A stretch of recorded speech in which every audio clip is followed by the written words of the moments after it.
Assalamualaikum warahmatullahi wabarakatuh. Perkenalkan, nama saya Zahrotul Elmi, biasa dipanggil Elmi, NIM 2402119201004 dari kelas PGSD 6. Di sini saya akan menjelaskan perjalanan pendidikan nasional untuk memenuhi tugas LMS di demonstrasi kontekstual pada mata kuliah Filosofi Pendidikan Indonesia dengan dosen pengampu Bapak Dr. Trapsilo Prihandono, MSI MCI. Ketika mempelajari sejarah, teman-teman tentu tahu bangsa Portugis pernah datang ke Indonesia pada abad ke-16. Kedatangan Portugis membawa perubahan bagi pendidikan Indonesia dengan mendirikan beberapa sekolah. Hal ini bertujuan untuk memberikan pendidikan baca, tulis, dan hitung, sekaligus mempermudah penyebaran agama Katolik.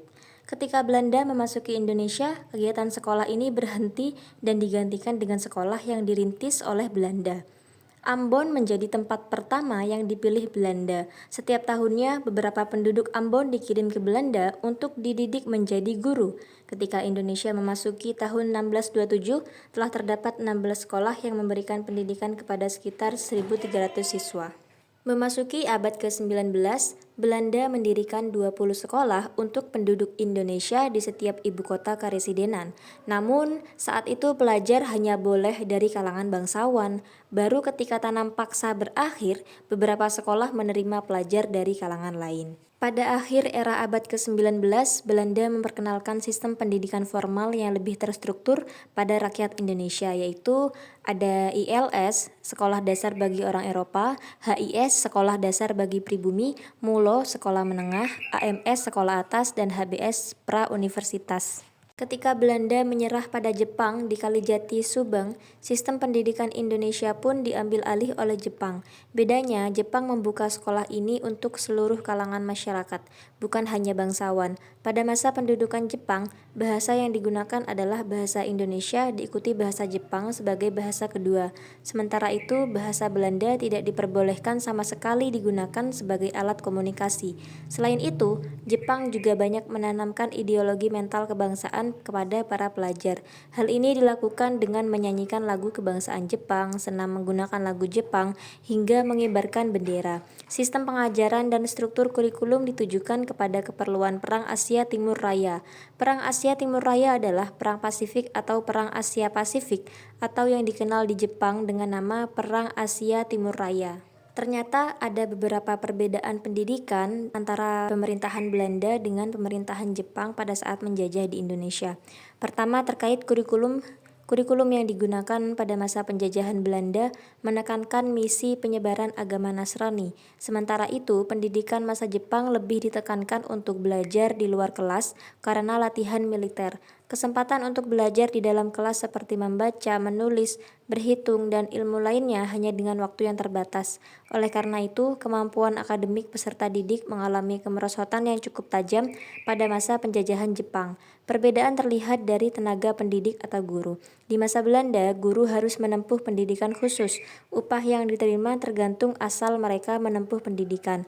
Kualitas tenaga pendidik di masa Belanda, terutama dari golongan pribumi, memang memiliki kualitas yang tinggi meski upahnya tak sebanding. Sementara itu, pada masa Jepang juga terdapat pendidikan khusus untuk menjadi tenaga pengajar atau guru. Hal ini disebabkan oleh pada masa pemerintahan Jepang tidak boleh terdapat guru dari bangsa Belanda karena guru dari pribumi tidak mencukupi. Hal ini membuat Jepang membuka pendidikan khusus profesi guru untuk menambah pendidik.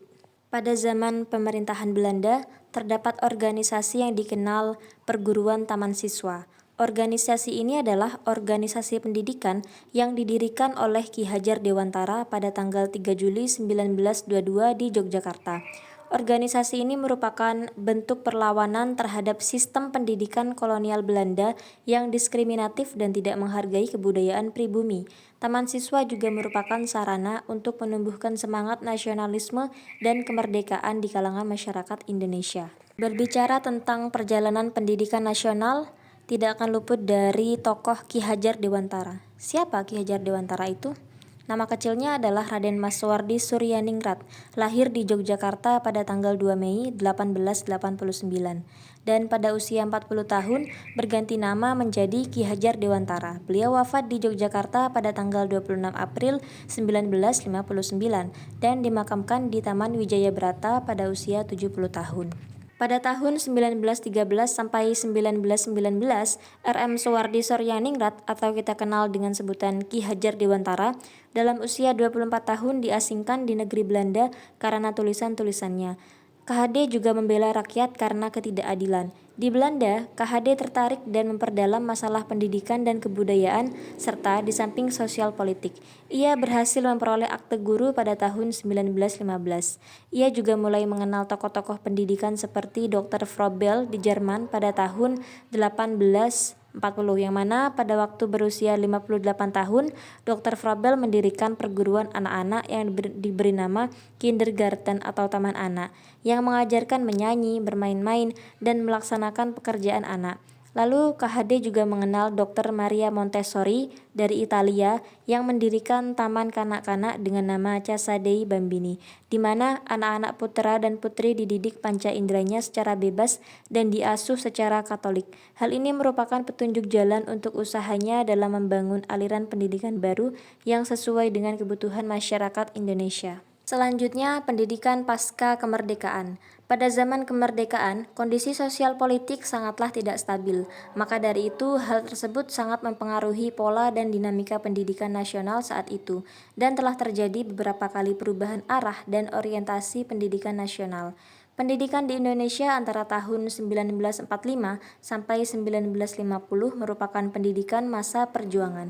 Ciri-ciri utamanya terdapat semacam dualisme dalam pendidikan, ketika salah satu pihak pendidikan dan pengajaran berlangsung di beberapa daerah negara federal yang dikuasai atau dalam pengaruh Belanda, sedangkan yang di pihak lain langsung dikuasai oleh pemerintah Republik Indonesia. Indonesia juga mengalami perubahan kurikulum kurang lebih sebanyak 10 kali hingga saat ini. Di antaranya ada kurikulum 1947, kurikulum 1952, kurikulum 1964, kurikulum 1968, kurikulum 1975, kurikulum 1984, kurikulum 1994, kurikulum 2004, kurikulum 2013, dan kurikulum yang diterapkan saat ini yaitu kurikulum Merdeka. Sekian penjelasan tentang perjalanan pendidikan nasional. Terima kasih. Wassalamualaikum warahmatullahi wabarakatuh.